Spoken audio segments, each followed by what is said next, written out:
Estou recebendo aqui a psicóloga Valéria Giglio Ferreira. Valéria, obrigado pela presença. Obrigada a você também, bom dia. Bom dia.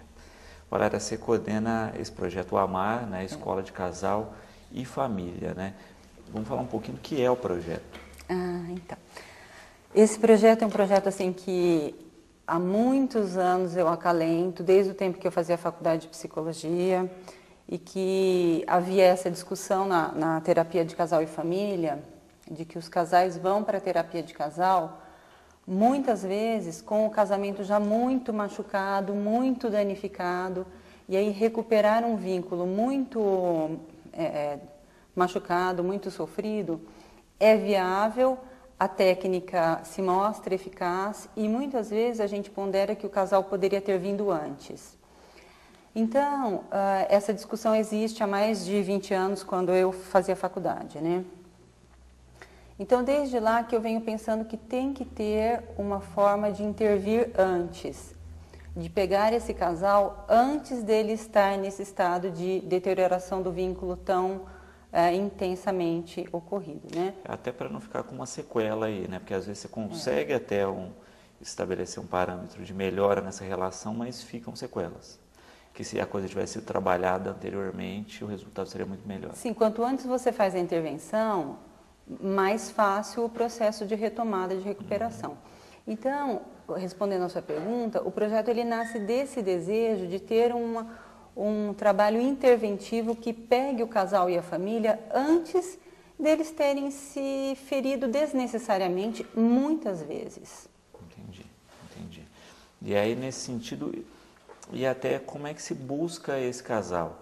No sentido assim, como é que o casal detecta que é a hora, já que nas outras terapias ele espera chegar ao extremo para ir procurar uma ajuda? Como é que você trabalha isso? As pessoas chegam de fato, têm chegado? Como é que foi esse contato? Olha, normalmente no consultório, nas terapias de casal e família, hoje, como em toda a psicologia, tem havido um despertar, uma maior conscientização do que é o serviço de psicologia. Que o serviço de psicologia hoje, ele, além de ser interventivo, ele também é preventivo.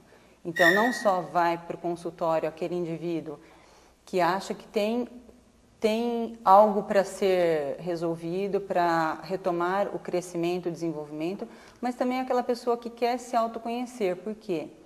Porque o ser humano é a sua maior ferramenta. Quanto mais você se conhecer, melhor ferramenta você é para você mesmo.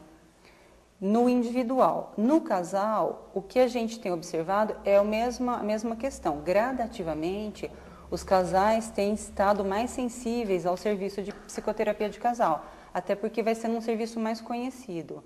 Mas ainda trabalhamos com um contingente populacional que vem para a terapia de casal no limite. Antes de ir para o advogado, passa na terapia de casal, porque não quer separar ou quer dar um outro rumo às coisas. E justamente a gente trabalha para que eles venham antes e não cheguem nesse ponto tão extremo da crise, né? Sem dúvida.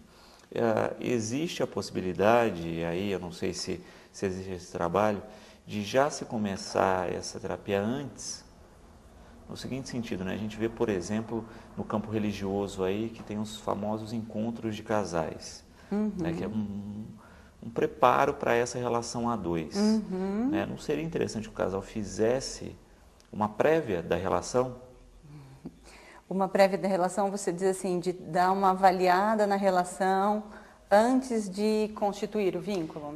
Porque... Antes de constituir o vínculo oficial, vamos dizer assim. Isso, quando a gente constitui o vínculo, e eu acho que é normal para qualquer casal, né? Você constitui muito em cima de expectativas, e muitas vezes expectativas distantes da realidade. Eu acho que a primeira quebra, a primeira ruptura que tem no relacionamento é o embate do que foi esperado com a realidade.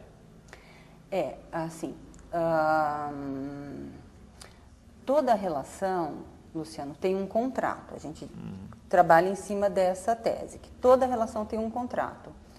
E a relação conjugal não é diferente, ela tem também um contrato.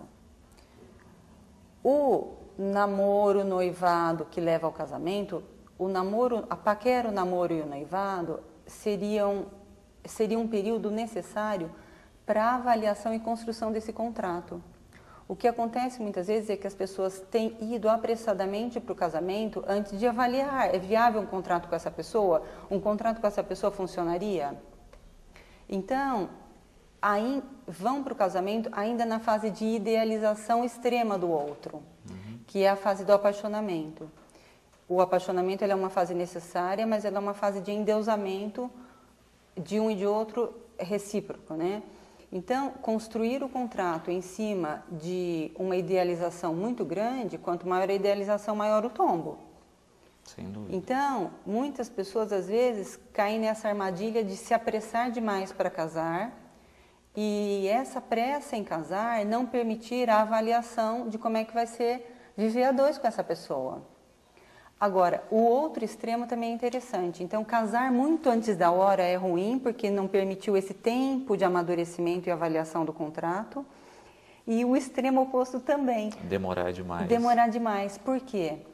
Porque e isso é uma coisa interessante de ser colocada, porque ela é muito atual. Os casais têm dado pouco espaço para a relação conjugal.